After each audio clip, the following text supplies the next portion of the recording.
Hey, welcome to the Doc Analyzes Anything, the show where science and psychology meet. We analyze human behavior, including, I did specify for a holiday-themed one here, naming your gingerbread cookies before biting their heads off. First, we need to know, is it cheating that you've done this? Like, Yes, it is. It's cheating in a game that there's no one's like it's not at anybody's expense. so You it know what I is mean? cheating in a game that you've made up the rules for, and the rules don't matter. And so, And I always win. so if you're Yeah, I think you naming the pretty much nailed it. cookies, yeah, yeah. If you're naming the cookies, obviously it's different. But is it kind of like naming your farm animals before having to take them to slaughter? You know what I We were mean? just Like, talking about that. I was curious about yeah. that. Oh Or is man. it just? I mean, it may be just more than anything to kind of get a reaction from the people around you. Like, oh, look at little Jimmy. Ah. Nope, he's gone. Yeah, I mean, maybe there's like a kind of sadistic twist to it where you want to make it as painful for them as possible. I think giving them some sort of human attributes before brutally murdering them probably feed that itch. That is like 10 moves like removed from being truly sadistic though. So it's still like it's like I'm trying to do this for shock value, but I'm still failing at it, I think, at that point, you know? I mean, this guy's definitely on the naughty list, but like So I not mean, it's not that bad. the question is it like when I was like 4 or 5 and we were having venison kebabs and I told my mom that this tastes good, but Bambi tastes better? Like, was that's like a farther step down the line. She brought that up just the other night, how I said that to her. And I don't know. I had to think of what even venison was. So the fact that you were enjoying that while you were 5 speaks to our different upbringings, I think. This was, I think, out in California visiting my uncle, and he was grilling us some kebabs, and so Nice. I do like venison. I'm not a hunter, but I do accept the meat after others have hunted. I don't have a problem with Yeah. hunting. I just don't like being stuck sitting quietly with my thoughts that long. That's the biggest issue. No, I've never hunted. I've never been hunting. I don't know Not that I'd do well. wild game. Are you a hunter, Chad? You look like you might be a hunter. No, I went to military school and I was a really good shooter, but I never got into Hmm. actually hunting. Chad just likes Gotcha. to take his clothes off, cover himself in mud and green paint, and roll around. But he doesn't actually hunt anything. So The component analysis there. Which part of this did I enjoy the most? oh, all right. Hello, everyone. I am Dr. Steven Sparks, your host for The Doc Analyzes Anything. With me, per usual, is my co-host Kyle Sturry and our sometimes co-host Chad Hartung. Yet again, my voice still has not come back after last episode. It was starting to go out on me. So either I could be really annoying the rest of this episode or wildly seductive. You never know. I guess it's up to your perspective, if you will, Depends how which high is the today's bass is turned topic. up. Yes, yes. So in some recordings, the bass is there, and sometimes it's just missing, and I don't really know what's going on with that. So Yeah, it depends on the level of wild seduction. I omit some bass when the seduction levels are just too wild. It reminds me of if Alan if Allman it's back in the day. I don't know if you guys remember him. Pillow Talk. Of what? Alan Of Allman. what? Pillow talk. Remind me of what I that do not is, remember. because It I started at know, it started like 8 p.m. I think it was like 100.3 on the radio. and it was And like people calling about their love life, right? kind of. I mean, it was definitely a very specific targeted group of people that would tune in. But he had like So first of all, super you're talking about Detroit radio, right? So this may not have been yeah, fair something point. Yeah, where Kyle Detroit was radio. growing up. And also, how old were you? Yeah, sure. I was maybe between like 5 and 10 during that time. And who were you listening to Pillow Talk with? Well, that was like driving home with my mom, so that I was in the back seat of the Okay, van and she was okay. listening to it. It's not like 1940s. Everybody pull around the radio. It's story time and it's Pillow Talk hour. I'm not that old. Passed away in 2015. The eulogy in Detroit Free Press. His voice was a mystery, or his face was a mystery, but fans knew Alan Allman's voice anywhere. So yeah, that was just for our area, and that was not what I was listening to in the car. So Why did I know that then? I knew that it was like a thing. I knew it was like a romance. There was like a. I feel like we got it down here. we were always listening You to like news radio and now for the rest of the story. I don't remember that guy's name at all, but that was the only thing on that like news radio that I remember. Interestingly, we've talked before about riding in the pickup truck as a kid, and like I'd always get a headache because of getting car sick. And so just thinking about hearing that guy's voice now makes me start feeling like I'm gonna get a headache. So there you go. there you Glad go. I could help. So now that you've already derailed me and we haven't even gotten started yet, uh today we're gonna talk about perspective taking, but kind of like wildly like all around encompassing view of this. We're gonna go several different places with it. And really where I got the idea from recently is I saw it's something that's been online for a while, but the blue versus green test. Like take this test and see how well you recognize shades of blue versus green. And my wife and I are always arguing over whether something's like pink or purple or red or green or blue. And like it doesn't really matter, but made me think about how it really is down to perspective. And by the way, when we took that test, I was more accurate than she was. So I'm just going to assume that I see color better. According to somebody Um, else's perspective. well, yes, according to this test that probably has no scientific backing whatsoever, I win. And that's all that really matters. That's all In this that matters. perspective. In the end, that's all that really matters. Right. Yes. But the funny thing about that test or any of it really is it's all up to perspective because we're all being taught with the same stimuli. You know what I mean? And so there's no way to say what you're seeing isn't actually red to my green. But since we're both being told, hey, this is green, we're both going to label it as green. And therefore, we may not actually be seeing the same thing at all. Although the way rods and cones work in our eyes, we can assume we're seeing the same thing. But nonetheless, even if we were not, our perspective may be completely different, but because we're being taught to label something like this in similar situations, this test really comes down to is at what point were we told the label this is green versus this is blue, not actually whether one is truly green or blue, probably, because we're seeing the same thing. It's just what label were we taught for that color. Do you like? I remember as a kid having a moment where I had this realization that like I can't see what other people are seeing, and therefore the world as I know it, if I were to be given somebody else's perspective, like 100%, may look wildly different than how I see it and interact with it. And I was actually a little terrifying as like a 10-year-old thinking about that. That was the type of thought that I had a lot as a kid was like, if I was born to different parents, would I still be me? And of course, no, I would not, because I'd have a completely different learning history up to that point. The learning history has more to do with me being me than the physical. Mhm. In that same lens, like, yeah, if I'm sitting here and that person's around the corner, they're seeing a like 50% different world than I am. And that's kind of Yeah, wild. Going along that same discussion, like you have two identical twins walking down the street, brought up the same, they look the same, they're treated very similar, if not almost exactly the same by society, at least at a very young age. But one is able to see farther on the corner and sees someone get hit by a car, and the other one does not. They're going to have wildly different learning histories from that moment on, even though one right. may still see the aftermath of the carnage. Actually seeing that occur is going to have a much deeper impact, most likely, on the one twin.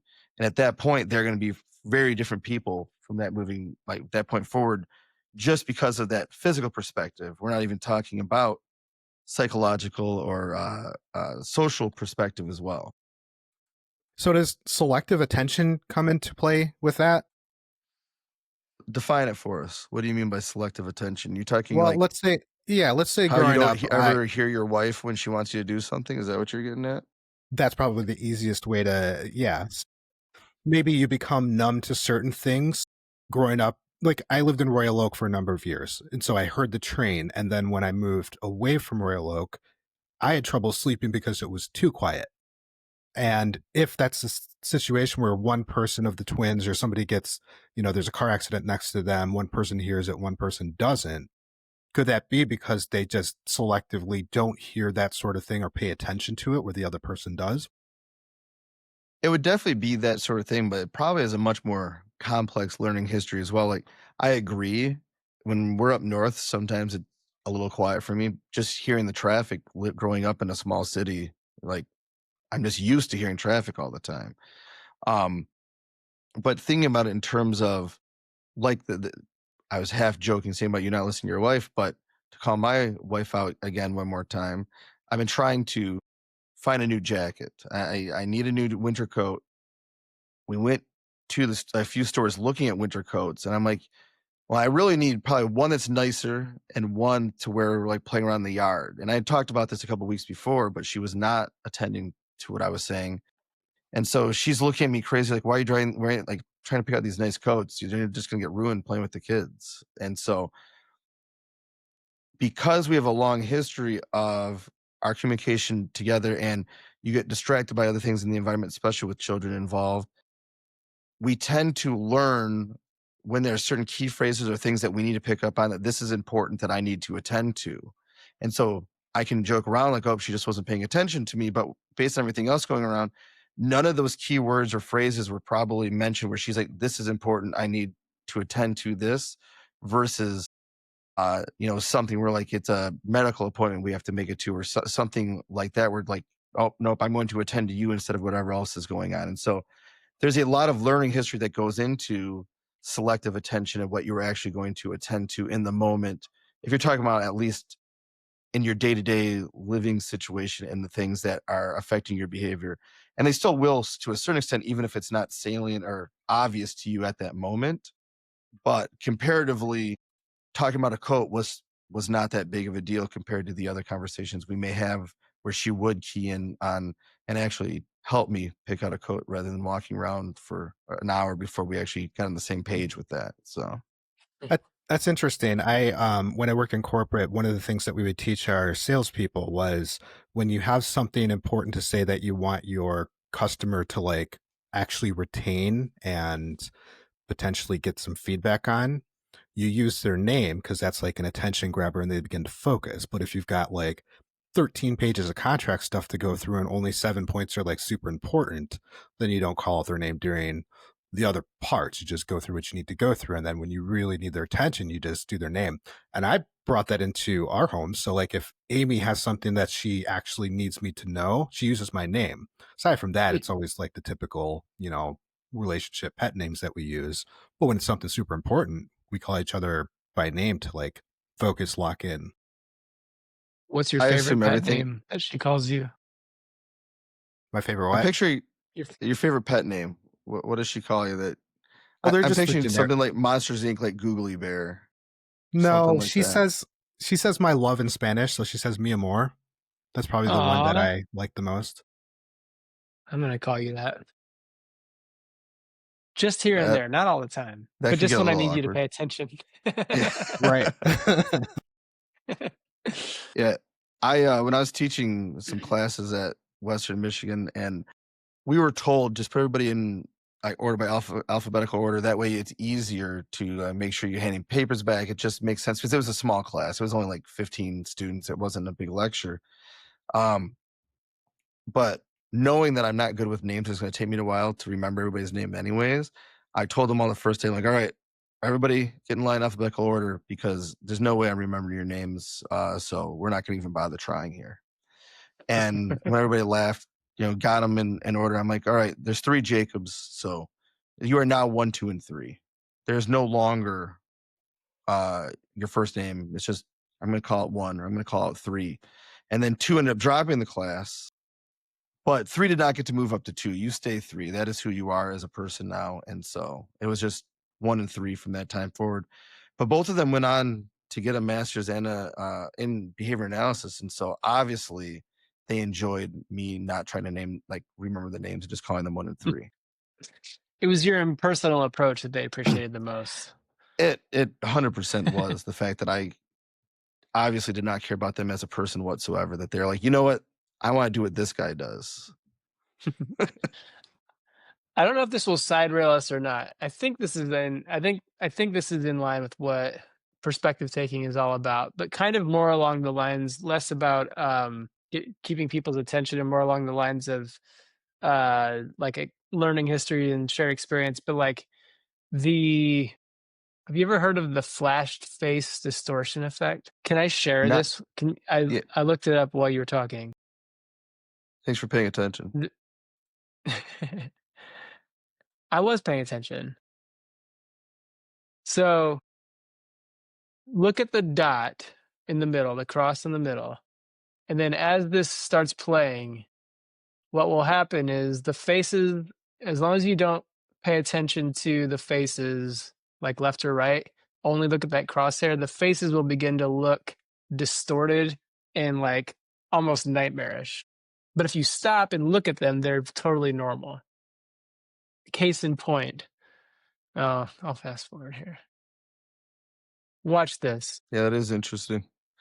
And anybody that's just listening, it is almost like you are seeing the features of one face to the next as they flash from one to the next. And so you are getting like a mix of features that don't match or fit well together. And it does seem wildly distorted and almost horrific in other ways. But when you pause it, they are not at all. Yeah, I don't know. there's no disfigurement at all once you actually Yeah. look at the individual faces, even while they're flashing. I have no idea if that fits or not, but it's an interesting phenomenon. I had not seen you're that talking before. about perspective. I mean, it would be totally legit to say I saw very kind of like scary looking figures when one person looking at just the figures themselves said, no, I saw two normal people. I don't know. You tie it in. It fits in somewhere. I also don't know that that is something that would occur. Is that like maybe as you're like in your periphery as you're walking through, you just see something like, well, that looked weird or different because I was seeing multiple faces at the same time, and like, you know, there's I don't know, cross of information there. Yeah, I don't know, or even like I don't know, even going back to identifying green and blue, like we can only identify or label when we experience what we know, or like how it's being, how the environment is like relaying itself to us in the moment. So if like we're looking at one aspect of green, like even the background of my computer right now, I'm like, I can see how some of these trees on this background screen could look blue if I want to pay attention to even like the nuance of the spectrum of color on here. I don't know.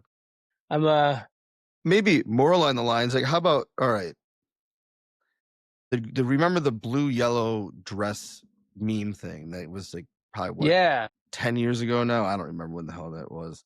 Mm-hmm. And I still think that they were showing the same dress with like different exposures, right? No one was actually seeing blue as yellow. No one was actually seeing yellow as blue, but I saw like almost inverted photos of the same dress where then it looked yellow instead of blue. And like, I never did quite understand what the controversy was unless people are actually seeing the color blue as yellow, which I don't think they were. I think as far as like grabbing hex code from the image, like they were the exact same colors, but people like nothing changed about one picture to that because there was only one dress, and people were like, "No, that's purple. No, that's yellow."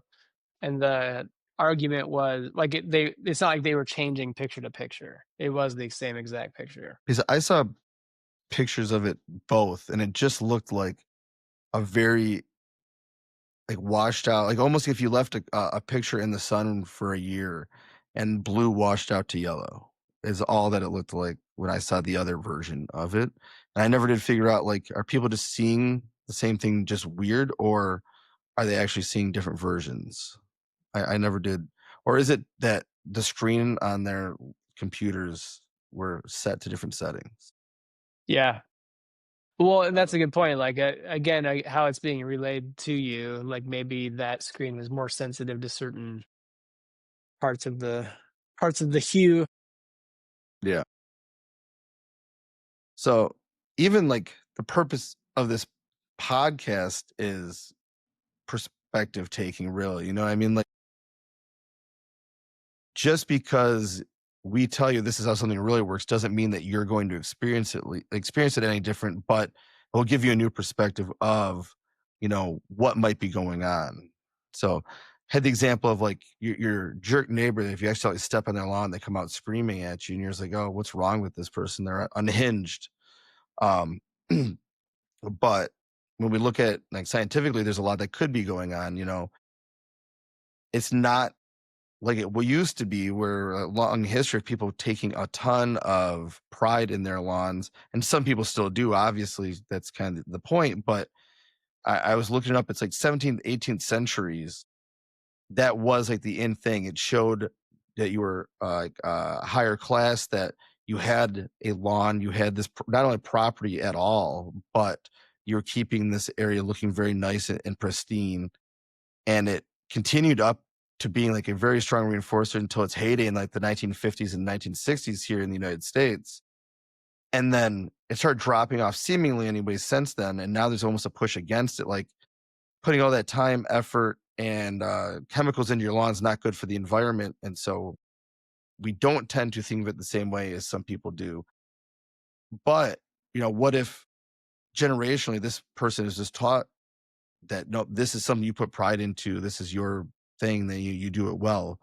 Or they saved a long time and can finally afford that home, and now it's important to them more than maybe someone who didn't have to save so long and work so hard compared. um I mean, it could even be that they don't have a whole lot other else going on in life, because you think about the cliche picture of who that person is, and they're usually a fairly miserable person to be around in general. And so if that is, your reinforcer, that's the one thing you have going, it's going to be that much more important to you than people that have a lot of different reinforcers in their lives that they find important to them. And so, like, I don't want my yard to look bad, but I don't care about it quite as much as that person who doesn't really have much else going on. It could be. And so having that perspective of why it might be reinforcing one another compared to just being like, the guy's a jerk. Well, he's still a jerk regardless. And that doesn't need to be like change your idea of it, but just showing a different Yeah. perspective of what might be going on. There's a reason why he's a jerk, at the very least. There's a good example of this. The movie Gran Torino with Clint Eastwood. Yeah, yeah. Yeah.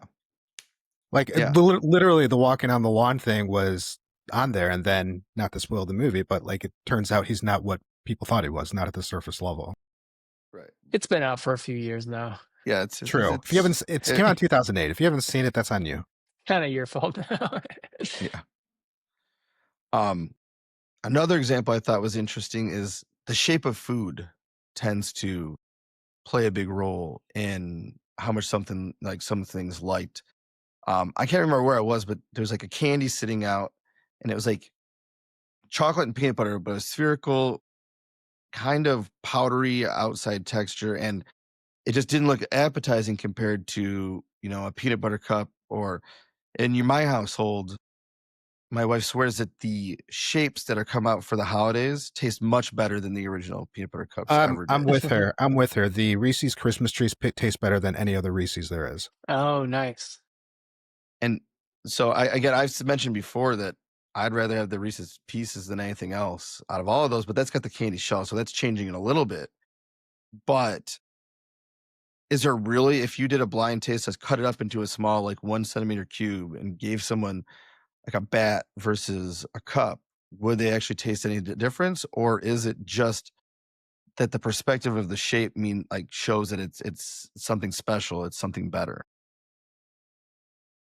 You'd rather have Reese's Pieces over a Reese's Cup? Absolutely. You're a monster. Yeah, I don't even care. It could be peanut M&Ms. I'm good with it. Or not peanut butter M&Ms. Huh. I don't know. That's interesting. Yeah. I don't think there's anything better than just like a straight up Reese's and then the trees are the best. But there is something interesting. So a regular cup, you have to like you have to take the paper off, and like the shapes you don't. Mhm. So there's also like you have to put in a little bit more work. It breaks apart. There's dust that you may not be able to get. Sure. So to me, there's something about the ridges that like makes it seem like it's going to taste different than the smooth outside of like one of the shapes. The ridges on the cup itself seem to deter. Maybe it's a harder feel. I don't know, but there does seem to be a I strange agree. perspective there. Even though, like I said, maybe there's a slight peanut to chocolate ratio that's different, but otherwise there shouldn't be any taste difference really. Now there is a taste difference in like Sour Patch Kids versus gummy worms, but to me the consistency of a gummy worm is much better than the Sour Patch Kids, and so that's why I am a gummy worm fan all day. And I will take Yeah, a I don't. sour I'm gummy. not a gummy bear fan. I'm not a gummy bear fan. I can I'll feel I take can a it. eat the some gummy worms. sour gummy Yeah. worm over a piece of chocolate any day as well. Ooh, that's an interesting stance. Now, you get like the octopuses or some of the other weird shapes that they've come out with, and like sometimes my jaw starts hurting by the time I've chewed through a bag of those things. But So I do if love the a gummy worm. consistency if the consistency is the same though, that's still it's the shape then that Yeah, huh. it's got to have the Okay. right rubberiness, but still be able to bite through it without too much effort. If it starts to like mush in my teeth rather than bounce back a little bit, I'm like, I don't know if this is really for me. Even like Sour Patch Kids, sometimes you get one with a good consistency, sometimes you get one with the bad, and like if the consistency isn't right from that bag of Sour Patch Kids, it's ruined for me. I don't even want it. Yeah, I Interesting. definitely have a brand loyalty when it comes to gummy bears. I like the ultra cheap gold bag ones that you get from like the gas station on a road trip. Hmm. That's different than like the high caliber or whatever gummy bears. Those I just don't do. So a little uh aside here. I was working in an office one time and someone brought in some of the sugar-free ones. Some of the best tasting gummies I've ever had in my life. What? Just Really? it tasted great. You wouldn't have known there was no sugar in there. And but nobody in the office noticed or read or had heard before that the sugar-free, the sugar alcohols can have a laxative effect. That was an entertaining day to be a fly on the wall in that office. So they, I assume everybody just had to go to the Yes. bathroom.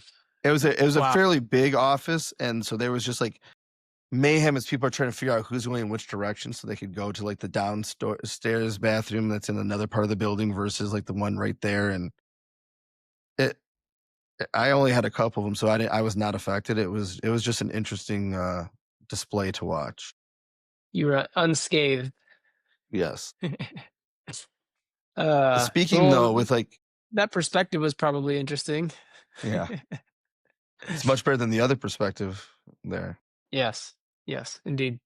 Um Talking about like the brand loyalty though, there's something in our field that's a interesting thing that's been studied called delayed discounting. I think I mentioned it before as like the delay of a reinforcer and how it affects behavior, but it doesn't have to just be the delay.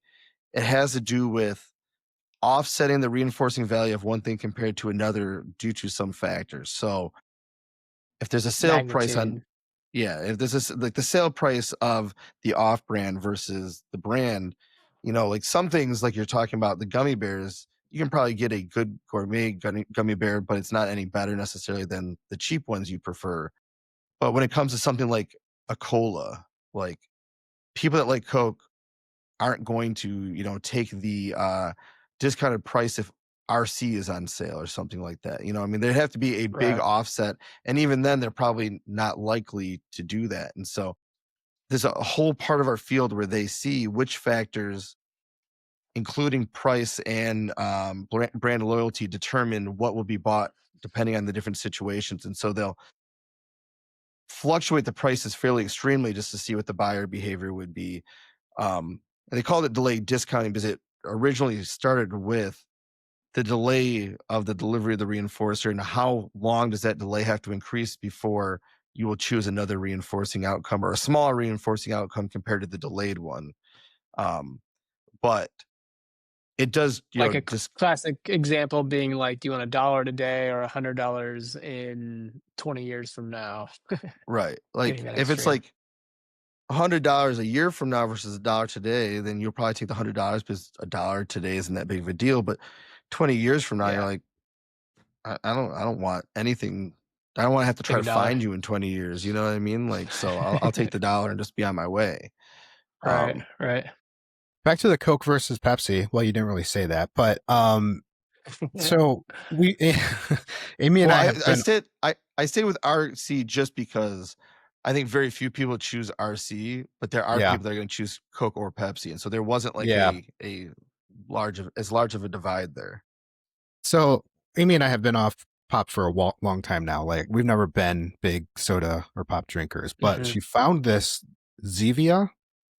This Mhm. Yeah, it's pretty good. It's pretty good considering that like it's not comparable to like the original, but it's a nice little treat to have, and it has no are sugar, they are, are they paying sweet, you to say this right now?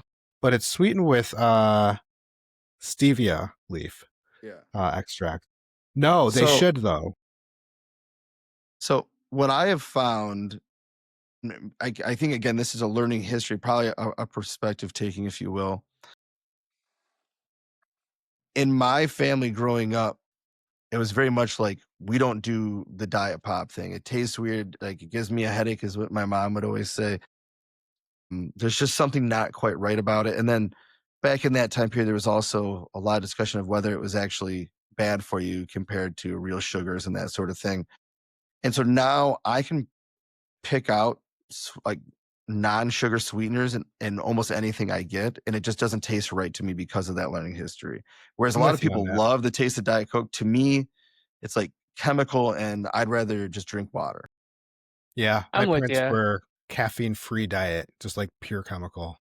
Oh, Yeah, well, yeah. but some people really like that flavor, and so it has to be either a learned reinforcer compared to like real sugar, which we're kind of genetically programmed to enjoy, or it's that the contingencies around our like youth or whenever we experienced those alternative sweeteners, like for some reason that was punished for us. And I don't know for sure which is true. Like things like Mm, alcohol naturally just is not a good flavor, and we know that in most species they do not choose to engage in consuming alcoholic, even like fermented berries, unless they have experience with the effects of it. So you may have an animal that's very hungry, comes upon some fermented berries, and once they get the effects of the alcohol, then now they choose to engage it again. Or in a laboratory setting, you may have someone who, an animal that was given alcohol, they feel the effects, and now they will choose to engage in that material again. But naturally, animals do not tend to do that because we have to have that verbal behavior, that language that tells us, no, we need to drink this in order to feel those effects. right. I've got something for you. So, Steve, you know this for sure, but I went to school in Georgia for 3 years, and down there, they had something called Mr. Pibb, and we didn't have that up north, not at that time. We Mhm. now have like a Pibb Max, but it's not the same thing. So, They, Mr. Pibb. It's not the same thing. I promise you. I had seen a Mr. Pibb in my youth, Yeah. so I don't think it Okay. was So just not here. It just wasn't very popular here. wasn't prob. Yeah. Um, my curiosity is, do I even to this day still prefer Mr. Pibb over Dr. Pepper because I was the age of 14, 15, 16 when I was introduced to that, and I did not Mm, have very much pop or soda prior to that. So like my parents never had it around. Going down there, I was able to like play sports that I never was able to play. I was able to eat foods and drink pops that I've never had before. Is it because like during that time I was like super impressionable, or that's like I'm just curious, like because even to this day I don't drink that line because Pip, Mr. Pibb Max is not the same thing as what it was down then. At least it doesn't taste So the same. first of all, I have never liked Dr. Pepper or any of those, so I can't talk about that specifically. But it is kind of about there's these natural unconditioned reinforcers, like historically for humans up until the last 150 years, finding the nutrients to survive was not easy. And so fats, sugars, these things that help sustain life that cause us all to be overweight nowadays have like developed and like been over time have developed into a natural reinforcer, a biological reinforcer for humans. So if you didn't have a lot of experience with these sugary things, that was your first experience with that, and now you had kind of like free access to it. But that was the version that you had free access to. That is going to be kind of your main choice much of the time. And so in my family, it was always Coca-Cola. But if it was Pepsi, I would probably still say no, Pepsi's way better than Coke. It's just what I grew up around was Coca-Cola. Same thing with, I know, Chad, you agree with me with our favorite IPA historically has been Two Hearted. And I don't know if that was the very first IPA I ever had, but it was the first one I had somewhat regularly. And now, although it tastes a little bit different to me now after the sale, but that's beyond the point. It is the IPA in which I judge all other IPAs against. Getting back to the brands, though, like think about Costco is known to have like the Kirkland brand is known to be good.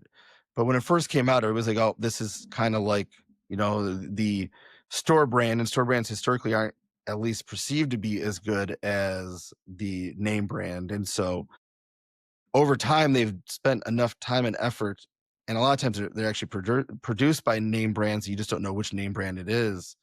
And therefore, they've created their own name brand, which rivals with many of the best brands out there. I'm thinking like, and this is just because where I am in life, but they recently changed who produces their diaper line at Costco. Before, like, they were as good as whatever else we found, and so we just went with the cheap route. And now we're like in this crossroads, like, all right, we don't like them as much. Do we switch to another brand or just keep doing what we've been doing for 4 years now because this worked?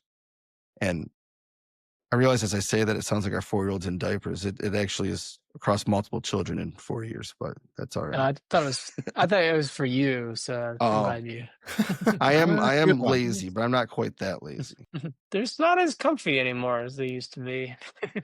So I was Not as gonna, well, absorbent. I feel like I'm sloshing around through a swamp here. so a guy who doesn't have kids, I have zero experience with this. So I'm just curious, what is it that you and your wife don't like that has been changed? Is it the experience that the kid is having, or is it your experience as an adult with the product itself? So starting off, we tried different brands to see because different brands fit different children differently. What works for one child may not, fit best for the next. And so it's about leakage more than anything, absorbency, and just how does it fit to prevent a leaky situation. And this worked well with both our boys, even though they're fairly different body types. Even this young, neither is overweight, but one is just stockier and one's kind of leaner and taller. But the change really is the feel with it. It doesn't feel as substantial. It feels like a weaker or maybe cheaper product, even though we have not had the experience to this point to know whether it will actually leak more or not. You know what I mean? And so it is, again, up to our learning history in other brands and other products. When something feels this way, it doesn't feel as substantial, that it seems like it's less likely to be successful, even though it may work just as well. Yeah, we're past the diaper phase finally, but yeah, there are moments when I would be shopping and that brand that we liked that size was out or for whatever reason not stocked, and I knew there'd be some There'd be some cleanup in the morning required because everything else kind of failed in comparison to the one that I Interesting. liked. Yeah. Yeah. Uh, Yep. there are ways in like shopping though that restaurant and society can actually use this to your advantage too. And so, right before COVID hit, my wife had started a consulting company for sustainability for local small businesses. We were hoping to grow it at some point into consulting for larger, and obviously everything shut down a few months later, and we just haven't gone anywhere with it since. But um, if you go to the grocery store here in Michigan, you get 10 cents off for every bag you bring, your own bag, reusable bag. Places like California, you go and you have to ask and purchase a bag if they have them at all for you to purchase. Usually they're reusable. It's more than just the 10 cents. It's like $1 or something for this fabric bag.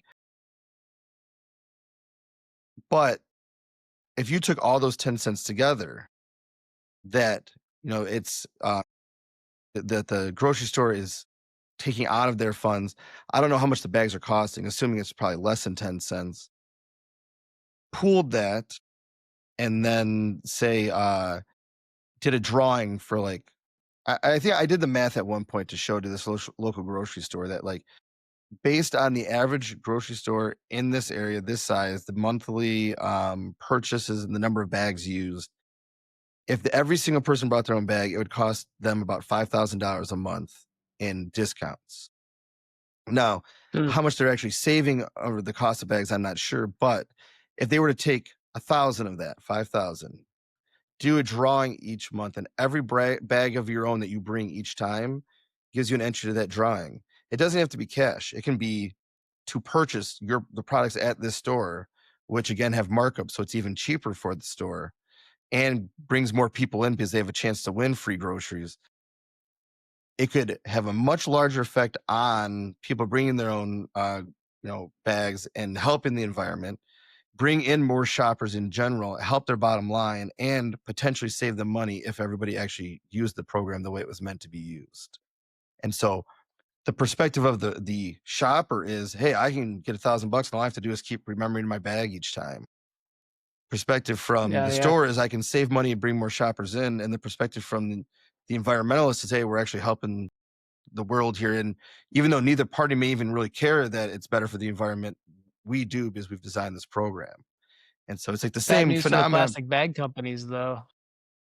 Yeah, that would maybe they can start I'm shutting producing you down. fabric ones. I got all my money in plastic bag for the future. I'm just shutting you down. But it's You just know, No, I that's an think interesting that idea. that's an okay industry if it shuts down, in my opinion. Like in Colombia, where plastic bags don't exist. You're responsible for your own bags. You're carrying your stuff in your shirt because you forgot your bags, you're purchasing bags at the store, or you brought your Yeah. own. There is no other option. Everything is reusable. Yeah.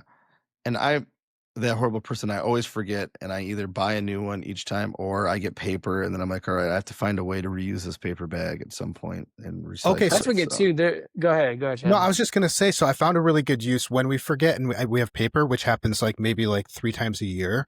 But it's really good for the charcoals to use as starter paper. And then because we don't get a newspaper or anything, but it works really well for starter paper. So I have a Yeah. bag in the garage that has like 3 bags in there. I tear those up, and it's great to get the grill started.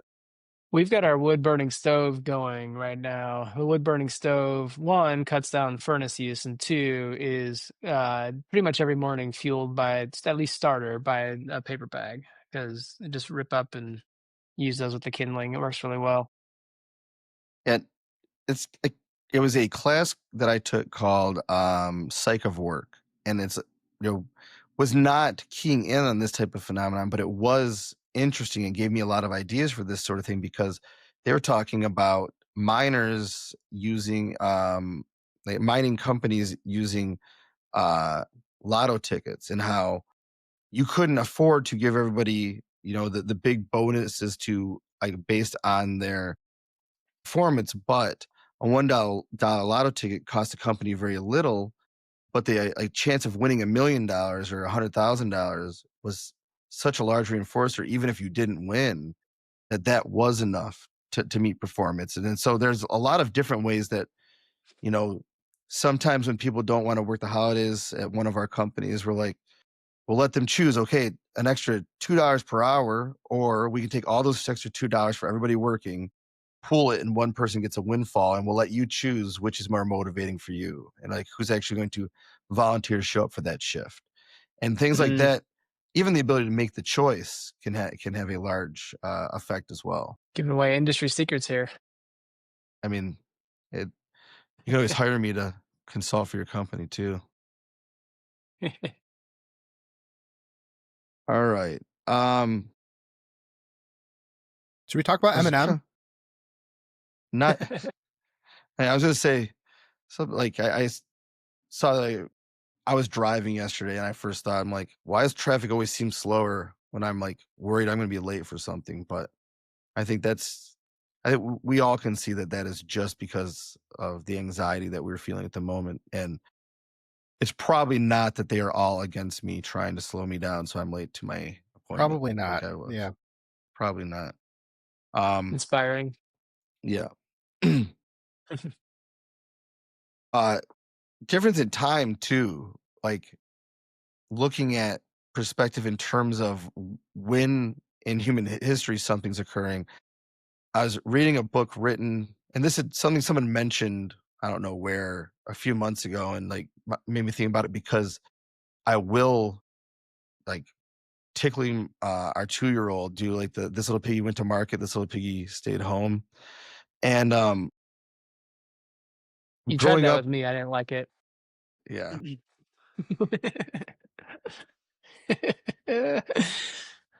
Go on. I don't know if I can now. That might be it. That might just be cut it done and it's over. But like back a couple generations ago, when we were much more like farm-based culture, it was very much this, like, going to market meant they're being sold at market for meat. But growing up in the 90s, when I grew up, it was like I never thought twice about that pig was just going shopping at the store, no Going big deal. shopping. Yeah. I was reading a book that's written in the 1940s, and it was very obvious, like, nope, when they said that little pig went to market, like, they meant it was going to be sold for meat, just because of our perspective at different time periods, and we don't see the animal markets the way we used to. It gives you a completely different picture or idea of what this little pig is going through. One is much guy. nicer. And one is much nicer, the other is much tastier. It's up to you, depending on what you prefer. So I wonder if, like, the story of the three little pigs that every kid was told also plays into that, because it kind of, I don't want to say humanized the animal pig, but like when you think about a pig, then you've almost made it where it's not this animal that's bred for feeding. It's like this thing, just like you and me. well, also the fact that they're feeding them roast beef, like, that throws it off a little bit too. You know what I mean? So Do they really? This little piggy do had you roast not beef. This know? little piggy had Yeah, none. Yeah. Well, I knew that they do in the nursery that's rhyme. what I'm I just didn't talking know if they about. do that for real.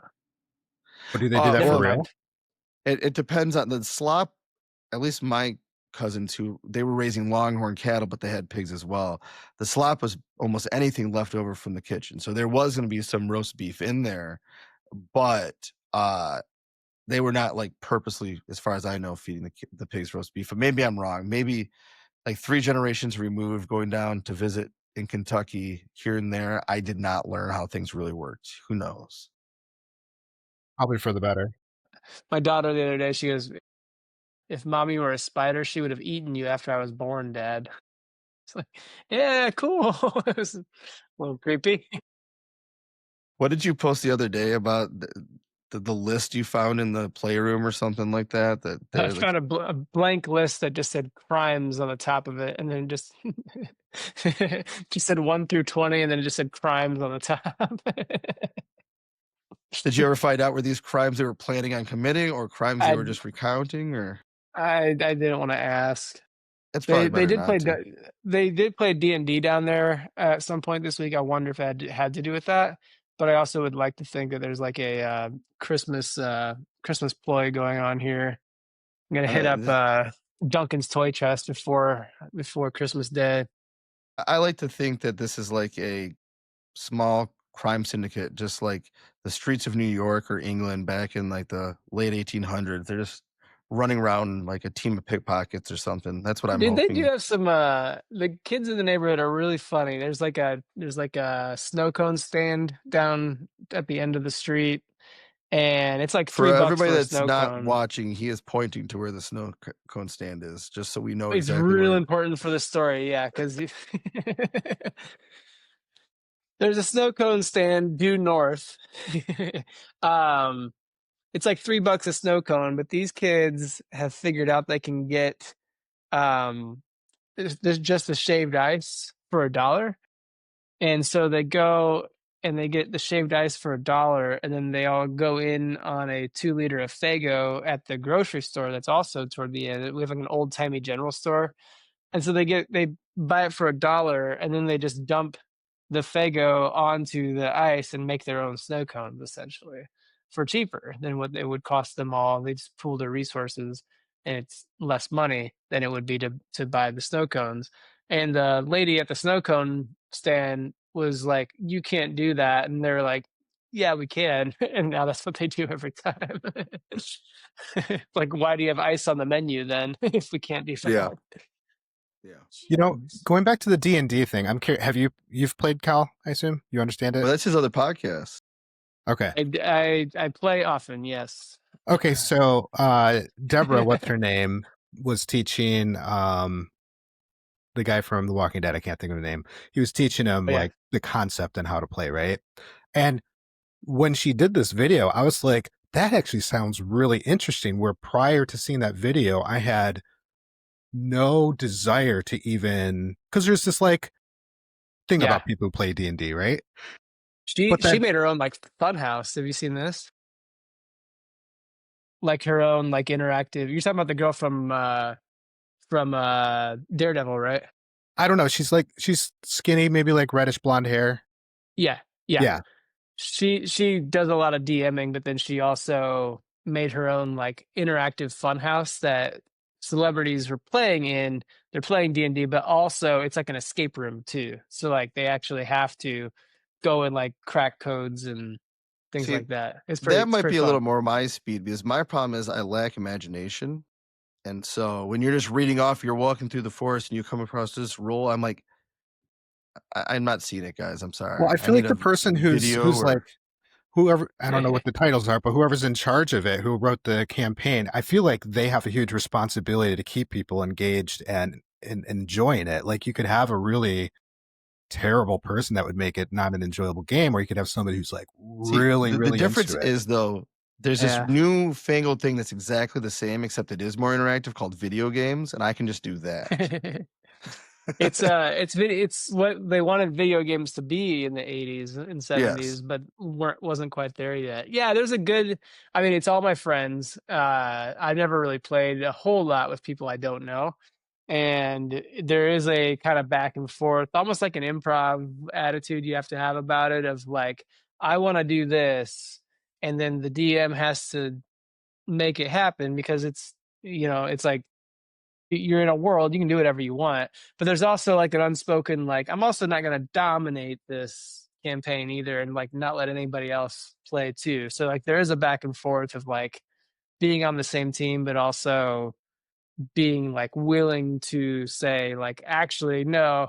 Like the other day we were in a restaurant and I was like, well, I'm gonna pull all the staff and I'm gonna give the staff gold to be on my side. And before long, like I paid off like 100 wait staff to be on our team, so like we had extra firepower. They were all fighting the bad guys with knives and trays and stuff, and it was like, yeah, like no one saw that coming, but it ended up being really fun. So I will be done now talking about You have how my lost me. nerdy pastime. You've That was lost me so completely at this that point. I was hanging on every breath. So between her video and rewatching Stranger Things, my Okay. brain has been like, this is an interesting thing that I've completely written off my entire life.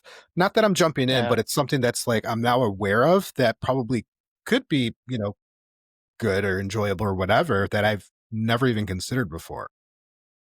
Well, But it if you took ever like want to a play, TV influence. It took a somebody who's well known video while scrolling through Instagram to even like have that confrontation where I'm like, that's interesting.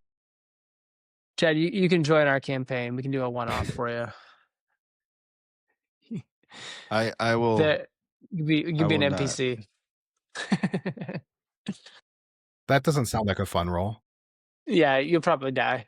Yeah. I've learned a lot Uh about perspective taking today, though. yeah. So I was thinking about like also like my whole life I was told, my family like supposedly came over the Mayflower, but my dad got into genealogy and just recently like tracked it back. But then something, I don't know, I'm gonna make this up, but something like 10 or 20% of people in the United States can like track their family back to the Mayflower. So it's not really You're not something that to be special. no, there's nothing. And we were probably like prisoners getting kicked out of the country anyways, to be quite honest. Um but then he sent me something the other day that said like my 14th great grandfather was uh, Henry V, King of Scotland, who was the father of Mary, Queen of Scots. But because we're related through one of his bastard sons, I am not in line for the throne, which is unfortunate. That's a bummer. I was hoping you were going with that. Yeah. And then like go back to the early 1300s, my 23rd great grandfather was Robert the Bruce, supposedly King of Scotland, who led the first war of independence against England. So I'm like, oh, that's interesting. Like, I wonder that's the sort of thing people would brag about. I think it was cool.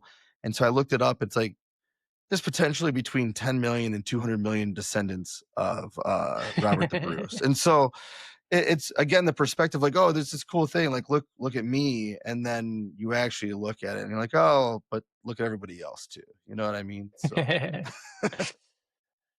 Not as cool.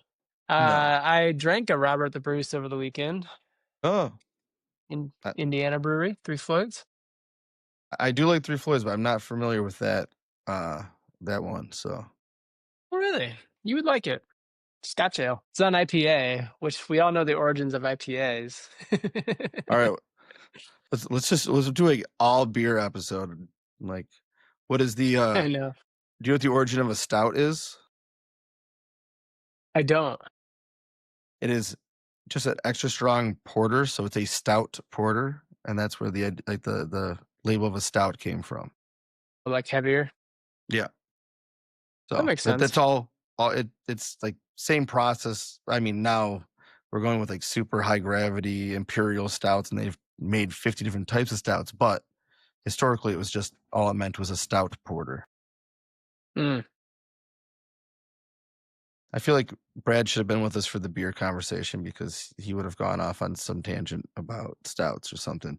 But you're all forced to just have it trail off awkwardly after I mentioned that it's a stout porter. I believe you. Yeah. And like art's the kind of the same way too. Where like I don't know what good art is. I have no perspective. I know what perspective in art is because I actually failed that part of my art class in middle school. But I think that's because the teacher didn't like me because I had my aunt who's like a great artist try after my 5th try of failing this project, and she did it perfectly, and I still failed it. So I'm thinking it wasn't probably me anyways. But um, like I see a piece of art, I'm like, I'll say, oh, I like that. But I don't know how to label the parts of it that make it good art or not. I don't know if anybody else agrees with it. I know my wife really I likes don't know how to either. my wife likes the paintings where there's like just tons of layers of thick globbed on paint, and I'm like, yeah, but you're not supposed to touch those. So now we can't take her to art museums anymore. But still, like, it's all about that like perspective and being taught what is supposed to be good or bad. Um, like the James Joyce versus Eminem. So James Joyce, maybe his book Ulysses, like if you look up like lists of the best books ever written, Ulysses is considered maybe the best piece of fiction ever written. Um, at the time, it was banned in U.S. and England because it was thought to be uh, so off color, so off putting. The things that he talked about that you just didn't talk about in um, uh, what's the word that they would have used back then, and polite society, Mm. that you weren't even allowed to buy it.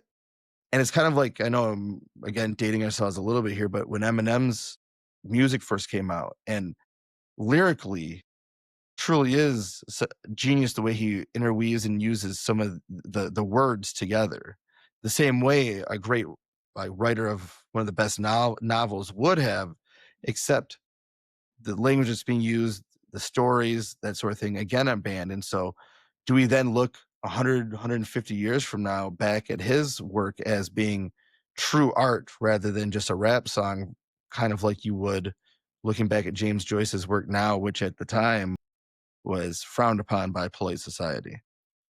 Mm. Yeah, they both had pretty significant cultural shifts, just at different moments in history.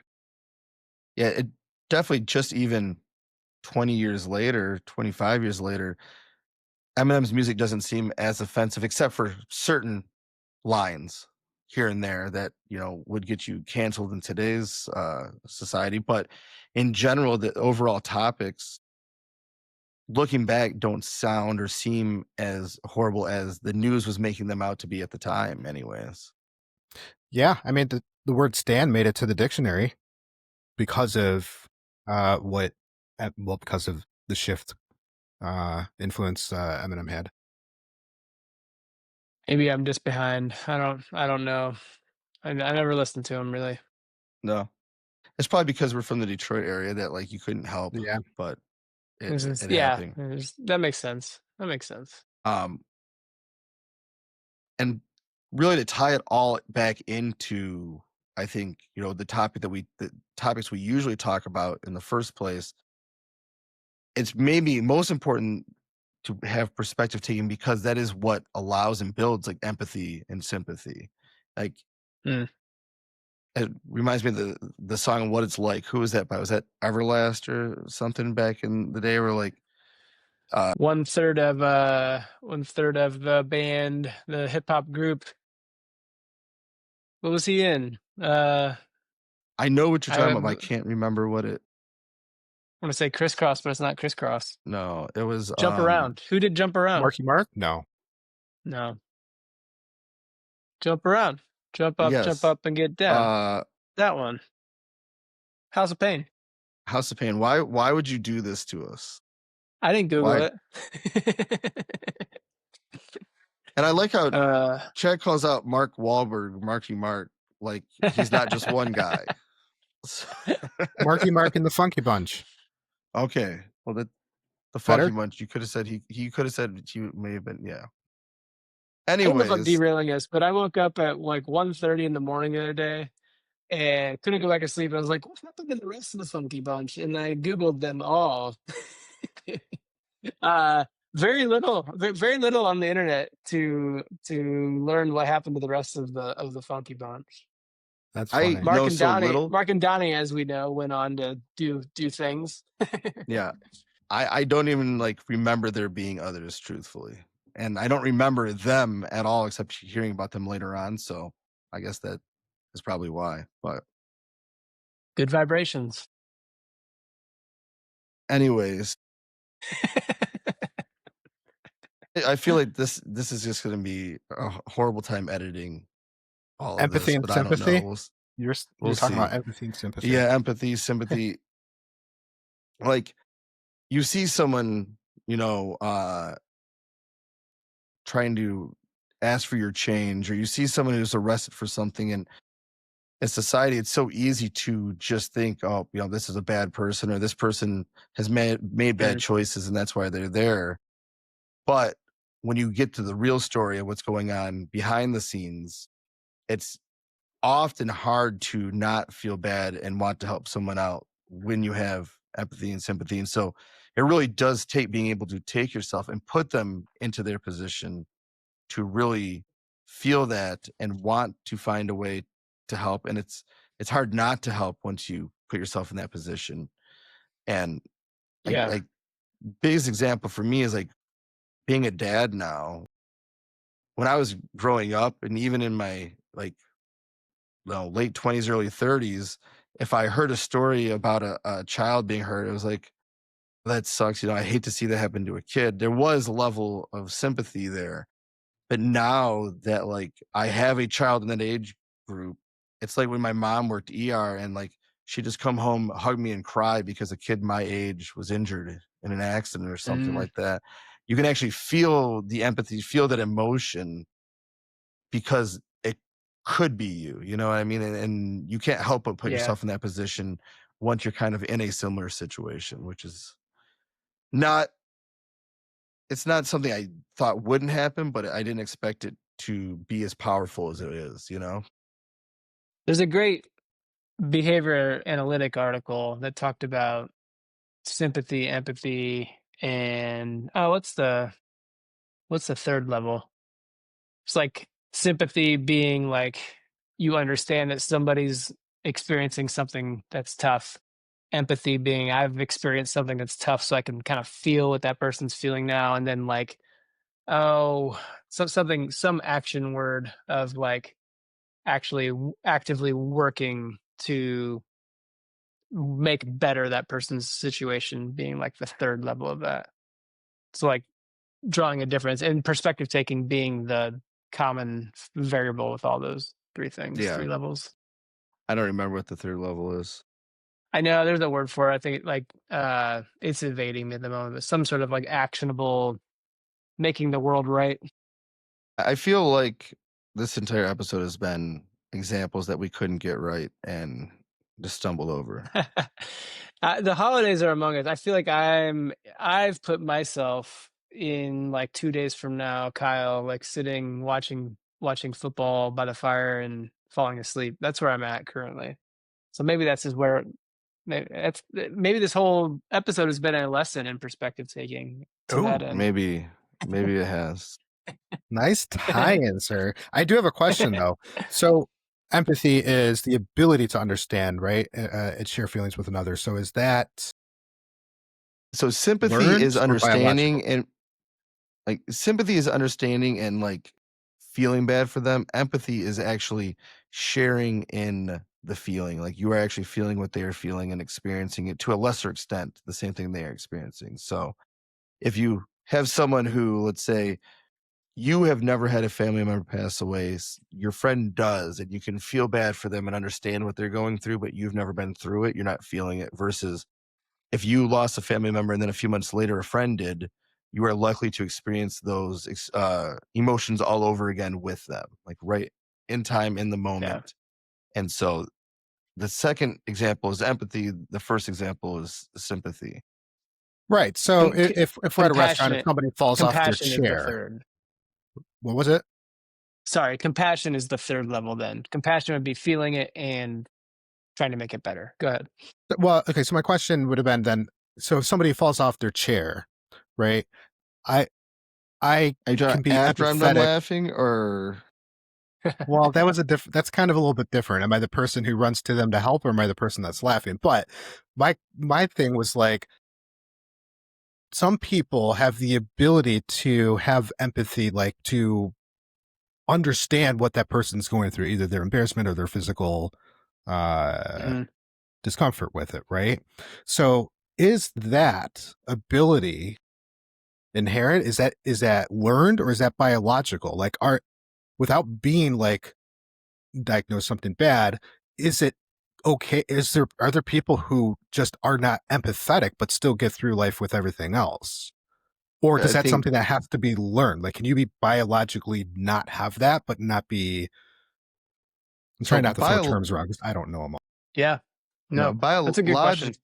biologically, all there really is that startle response, or the fight or flight response in young children. You know what I mean? Like if you have a baby and they see someone fall down and get hurt, they don't have any language or experience to experience that with them. And so what you're really talking about is a sociopath, or in some cases psychopath, where it's not that they don't feel emotions, but they don't experience them the same way, and they don't have uh, empathy, or maybe not even sympathy. They don't experience it to the point where I am feeling part of it, like what you are feeling at the same time. And so that is what's happening, is they have in some way, shape, or form not learned or had those pairings between the stimuli that they feel in certain situations and what other people are feeling in certain situations, oftentimes they have not learned to feel the same way that majority of people would feel in a situation that's stressful or upsetting. And therefore, not only are they not experiencing the correct emotions when they're going through something, but they're now also not feeling the correct emotions when somebody else does it and they can't put themselves in that situation. So they may learn to be sympathetic because they've been taught that in this situation, this is how I'm supposed to react. I'm supposed to be sympathetic, but they may not have learned how or when to be empathetic, and they have not learned the ability to actually feel what the other person is feeling. So there is like the physiological release of chemicals that cause that feeling like your body that you need to do something, but how you react and knowing which reactions fit the situation are definitely learned. Yeah. All right. Anything else? Any other questions or thought? We're going to leave it on just that. That was a good question, though, Chad. That one deep scientific thought I got to have, and that's it. We'll just leave it there and be done. That'll be the episode. That's the Well, episode. Yeah, I mean, two people can live.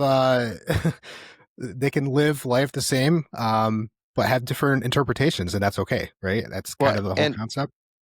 Yeah, if you have that during like different learning history, as long as you learn how to behave in a way that doesn't get you excluded from society, there's nothing wrong. You can live just fine, with sociopathy or even psychopathy, but it is much easier when you can experience what other people are experiencing to know how and when to react like that way.